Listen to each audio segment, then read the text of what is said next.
시간이 되었으므로 2025년 6월 26일 목요일 아침 예배를 시작하겠습니다. 다 같이 주의 기도로 시작합니다. 하늘에 계신 우리 아버지요, 이름이 거룩히 여김을 받으시오며 나라가 임하옵시며 뜻이 하늘에서 이루어진 것 같이 땅에서도 이루어지이다. 오늘 우리에게 일용할 양식을 주시옵고 우리가 우리에게 죄진 자를 사하여 준 것 같이 우리의 죄를 사하여 주시옵고 우리를 시험에 들게 하지 마시옵고 다만 악에서 구하옵소서. 나라와 권세와 영광이 아버지께 영원히 있사옵나이다. 아멘. 거룩하시고 자비로우신 하나님 아버지, 오늘도 우리에게 새로운 하루를 허락해 주셔서 감사합니다. 그리하여서 하루를 예배로 열 수 있도록, 혹 예배 드릴 수 있도록 인도하여 주심을 감사합니다. 하나님, 어제 우리가 죄를 지었는데 회개하지 아니하고 잠들고 일어났다면 하나님, 주의 보혈로 우리의 죄를 씻어주시사 이 시간 정결한 마음으로 하나님께 예배드릴 수 있도록 우리의 심령을 주관하여 주시옵소서. 사랑하려 풍성하신 하나님 아버지, 이 시간 간절히 바라고는 하는 것은 우리 교회 공동체를 위해 기도합니다. 하나님, 우리 교회가 주옥 같은 교회, 반석 위에 세워진 교회가 되게 하시고 진리를 살찐데 진리를 파는 그런 교회가 되지 아니하도록 하시고 늘 말씀 중심에 성령의 능력으로 충만한 제단 되게 하여 주시옵소서. 양적으로 성장하고 질적으로 성숙하되 그러나 질적인 성숙을 더 꾀할 수 있도록 하시고 우리 주 예수 그리스도의 성품을 닮아가는 가운데 서로 사랑하고 서로 위에 기도하고 말씀으로 하나가 되는 초대교회의 정신을 이어받는 그러한 교회 되게 하여 주시옵소서. 심신이 연약한 자들에게 함께 하셔서 여호와 라파 되신 하나님께서 저들의 질병을 치료하여 주시고 저들이 강건히 다시 우뚝 솟을 수 있도록 은총 베풀어 주시옵소서. 우리 권사님들, 장로님, 집사님들, 형제와 자매, 그리고 굿모닝 재활요양원에 있는 우리 지체들에게 함께 하시사 저들의 영육의 강건함을 지켜주시고 심신이 연약한 지체들에게 더욱 함께 하셔서 저들의 육신의 장막이 벗어지는 그날이 될 때까지 하나님 장중에 붙잡아 주시옵소서. 모든 말씀 예수 그리스도의 받들어 감사하며 기도드렸사옵나이다. 아멘. 하나님 말씀 보겠습니다. 사사기 16장 28절에서 30절 말씀입니다. 사사기 16장 28절에서 30절 말씀, 구약성경 제 성경으로 391쪽입니다. 다 찾으신 줄 알고 봉독하겠습니다. 28절. 삼손이 여호와께 부르짖어 이르되 주 여호와여 구하옵나니 나를 생각하옵소서. 하나님이여 구하옵나니 이번만 나를 강하게 하사 나의 두 눈을 뺀 블레셋 사람에게 원수를 단번에 갚게 하옵소서 하고 삼손이 집을 버틴 두 기둥 가운데 하나는 왼손으로 하나는 오른손으로 껴 의지하고 삼손이 이르되 블레셋 사람과 함께 죽기를 원하노라 하고 힘을 다하여 몸을 굽히매 그 집이 굽무너져 그 안에 있는 모든 방백들과 온 백성에게 덮이니 삼손이 죽을 때에 죽인 자가 살았을 때에 죽인 자보다 더욱 많았더라. 아멘. 하나님 이 말씀을 들어 사용하여 주시옵소서. 예수님의 이름으로 기도드렸습니다. 아멘. 사사 시대가 정확히 언제쯤인지 궁금해하는 분들이 있는 것 같습니다. 먼저 사사 시대를 사사 시대라고 부른 이유는 아직 이스라엘에 왕이 없어서 무엇을 다스리고 중재하는 사람이 필요했습니다. 그러니까 하나님께서 사사를 세워서 재판하게 하시고 행정적으로 관리를 하도록 사사를 세우신 것입니다. 사사라는 말 자체가 한자어로는 선비사자 그리고 이 스승사자를 쓰거든요. 그러니까 뭔가 좀 우두머리의 느낌을 갖게 하지 않습니까? 그런데 히브리어로 사사를 쇼페팀이라고 하여서요. 앞에서 말씀드린 것처럼 무엇을 이렇게 중재하고 관리하고 재판하는 그런 지도자를 뜻한다 하겠습니다. 이렇게 사사는 아주 중요한 역할을 하는 사람들이었는데 그때가 기원전 1400년 전부터 기원전 1050년 정도라고 하니까 약 300년 정도 되겠죠. 그 정도 사사 시대가 이어졌다. 이렇게 볼 수 있겠습니다. 그렇게 한 300여 년 동안 그간 사사기를 본문으로 강설하면서 수차례 반복하였던 그 12명 있죠. 12명의 사사가 이때 이 300년 안에 배출된 것이고 그렇게 사사들이 영적으로 이스라엘 백성들을 지도하고 관리하면서 저들이 올바른 길로 나아가도록 혼신의 힘을 다한 것입니다. 그러면 사사 시대가 끝나고 나서 곧바로 왕권 시대가 열린 것일까요? 맞습니다. 마지막 사사, 그러니까 12번째 사사가 오늘 본문에 나오는 삼손인데요. 삼손을 끝으로 사사 시대가 막을 내리면서 드디어 사울이 초대왕으로 등극하게 됩니다. 그때가 기원전 1050년경, 지금부터 약 3000년 전이죠. 1050년경인데 이때 사울이 사무엘 선지자에게 기름 부음을 받고 이스라엘의 왕으로 세워지는 것입니다. 그럼 마지막 사사였던 삼손은 마지막 사사로서 유종의 미를 거두었을까요? 어떻게 보면 그렇기도 하고 어떻게 보면 전혀 그렇지 않습니다. 그는 두 눈이 뽑힌 상태에서 블레셋 사람들에게 농락을 당했으니 유종의 미를 거두었다고 볼 수 없지만 한편으로 생각하면 마지막에 화끈하게 하나님을 모욕한 블레셋 사람들을 일시에 처단한 것을 보면 좀 찝찝하지만 유종의 미를 거둔 것 같기도 한 것입니다. 저는 사사기 16장 말씀을 읽을 때마다 참 재미난 말씀이구나. 주일학교 때부터 이 말씀을 많이 들었는데요. 하는 생각과 함께 아무리 생각해도 그때도 그랬고 지금도 그랬고 삼손이 이해가 안 가는 것입니다. 여러분들은 이해가 가십니까? 삼손은 왜 자신의 힘이 머리카락에서부터 나온다는 것을 들릴라에게 가르쳐 준 것일까요? 가르쳐 줄 거면 처음부터 가르쳐 주든가. 왜 몇 번 그녀를 희롱한 후에 막판에 가르쳐 준 것일까요? 여러분 생각해 보십시오. 삼손은 들릴라가 자신을 죽이려 했다는 것을 알았습니다. 7절 말씀을 보면 처음에 삼손은 들릴라에게 마르지 아니한 새 활줄로 자신을 결박하면 힘을 못 쓴다. 자기가 힘 못 쓴다. 이렇게 말했는데 실제 들릴라는 그렇게 삼손을 결박했지 않습니까? 그리고 블레셋 사람들이 당신에게 들이닥쳤다고 말한 거 아닙니까? 그러니까 삼손은 자신이 들릴라에게 말한 그대로 자신이 이렇게 결박당한 것을 보면서 야, 들릴라가 나를 죽이려 했구나. 이런 걸 눈치챈 것입니다. 눈치챘다라는 것입니다. 그러니까 이 여자가 알고 보니까 나를 속이는 여자였구나 라고 생각했어야 하는데 전혀 그런 의심을 하지 않은 것처럼 보인다라는 것입니다. 아마도 삼손은 들릴라가 자신의 손바닥 안에 있다고 생각한 것 같습니다. 그래서 자기가 통제 가능하니까 이렇게 얼렁뚱땅 넘어가면 여차여차 해가지고 들릴라가 포기할 거라고 생각했던 것 같습니다. 마르지 아니한 새 활줄로 자신을 결박한들 전혀 효과가 없다는 것을 알고 있었기에 삼손은 계속해서 가벼운 모습을 보였던 것 같습니다. 두 번째로 들릴라가 닥달을 하자 어떻게 했습니까?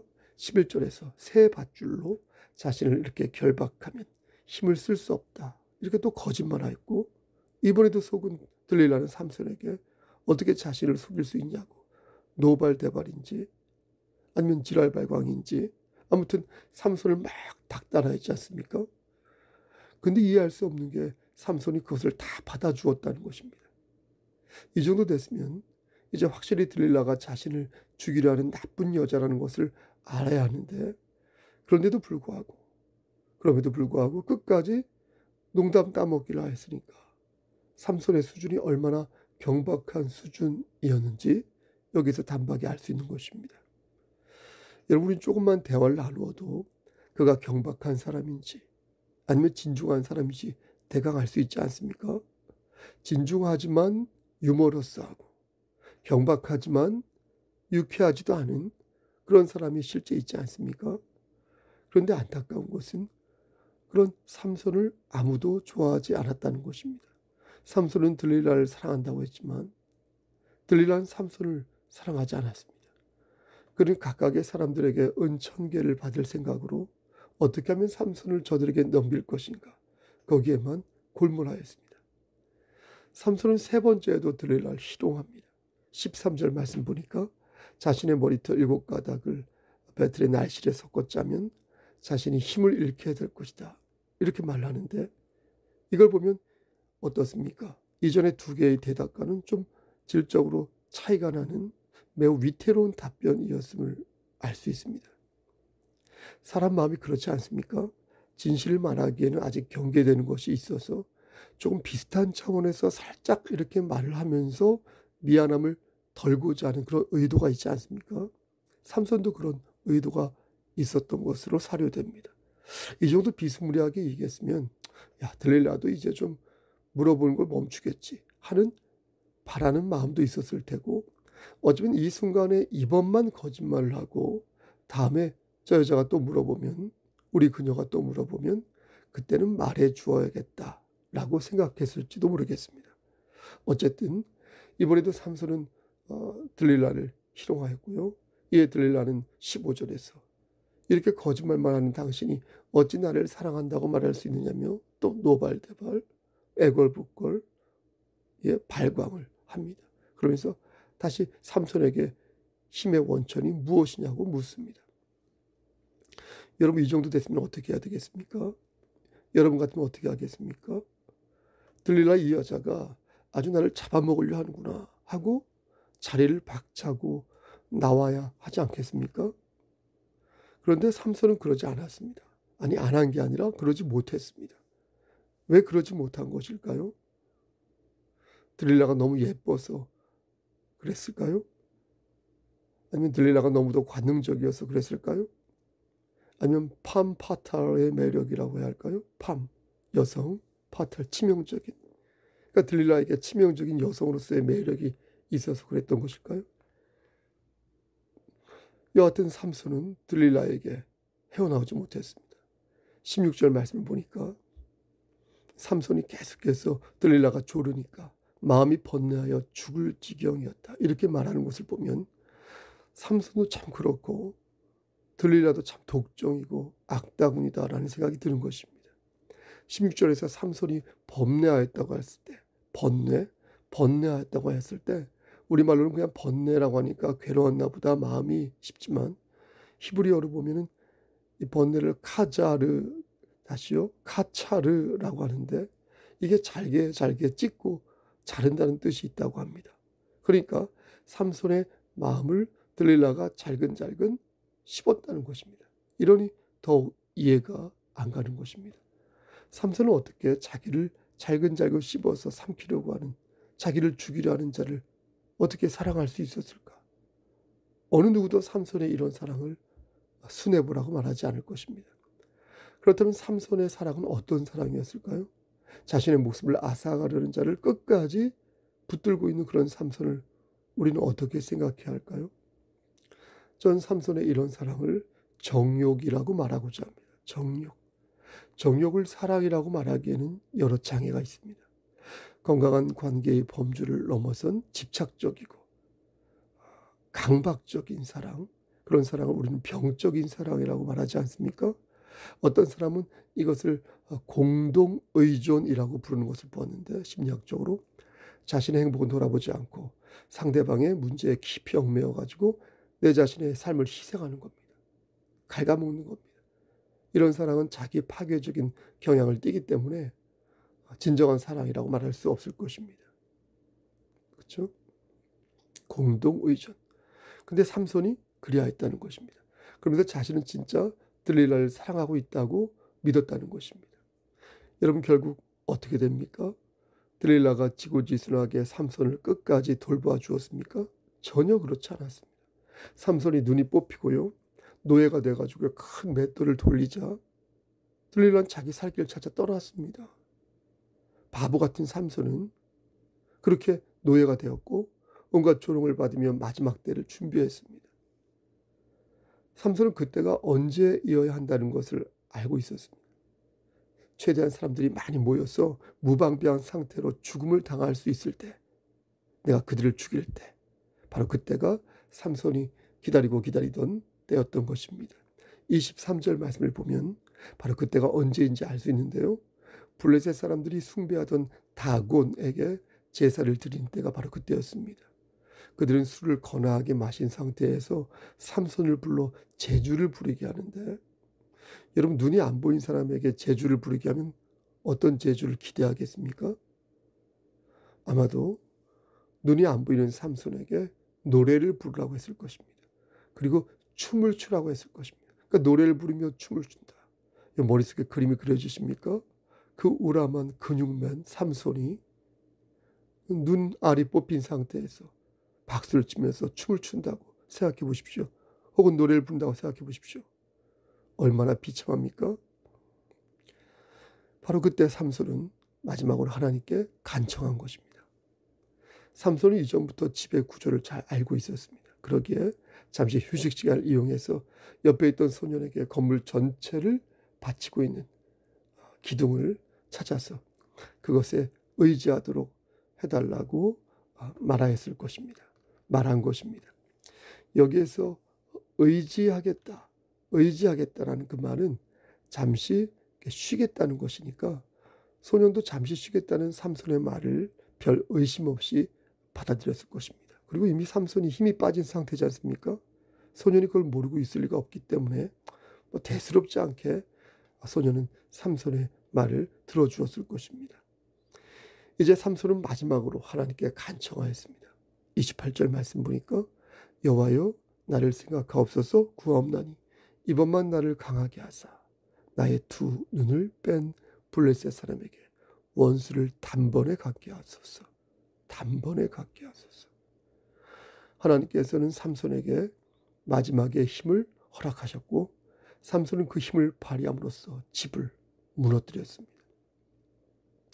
그리하여 본인과 많은 사람들이 건물에 깔려 죽었으니 삼손이 죽을 때에 죽인 자가 살았을 때 죽인 자보다 더욱 많았다고 하니 원수를 갚은 것은 확실하다 하겠습니다. 말씀 마칩니다. 사랑하는 성도 여러분, 여러분들은 오늘 말씀을 들으면서 어떤 생각을 하였습니까? 어리석은 삼손을 보면서 나는 저런 식으로 살지 말아야겠다 라는 생각을 하였습니까? 교활한 들릴라를 보면서 저런 여자를 며느리로 두면 정말 안 되겠다 이런 생각을 하였습니까? 아니면 하나님께서 나에게 저런 힘이나 능력을 주신다면 나는 절대 삼손처럼 저렇게 힘을 남용하지 않을 것이다. 혹은 배신하지 않을 것이다 라고 생각하셨습니까? 여러분, 하나님께서 오늘 말씀을 들어 우리를 가르쳐 줍니다. 죄를 지었거든 회개하라. 그리하면 내가 삼손에게 다시 힘을 주었듯 너에게도 힘을 줄 것이다. 회개하는 자에게 다시 기회를 줄 것이다. 다시 구원을 베풀 것이다. 사랑하는 우리 성석교회 성도 여러분, 삼손만 삼손입니까? 하나님의 자녀로 부르심을 받은 우리도 삼손입니다. 무엇보다도 하나님의 자녀로 부름받았음에도 온갖 유혹에 빠지고 온갖 죄에 젖어들고 있으니 이렇게 보고 저렇게 보아도 우리도 삼손인 것입니다. 그러나 하나님께서는 말씀으로 보여주셨으니 하나님과 언약을 맺은 우리 그리스도인은 끝까지 하나님의 언약을 지켜야 할 것이니 우리는 믿음의 눈을 잃지 말고 다시 신령한 것을 추구하며 믿음의 선한 눈을 지켜야겠습니다. 여러분, 우리의 힘 되시는 하나님께서 오늘도 우리를 눈동자처럼 지켜주시기를 주님의 이름 받들어 간절히 축원합니다. 아멘. 이제는 우리를 죄에서 구속하여 주신 우리 구주 예수 그리스도의 은혜와 아버지 하나님의 만극하신 그 사랑하심과 성령 하나님의 교통하시고 인도하시는 모든 역사하심이 하나님 말씀 안에서 우리의 힘 되시는 하나님을 의지하고 죄를 지었을 때 다시 회개하여 하나님께 은총 받기를 소원하는 여기 모인 성도와 그들의 가정과 이 재단과 이 나라 위에 하나님의 사랑하심이 세세토록 함께 계실지어다.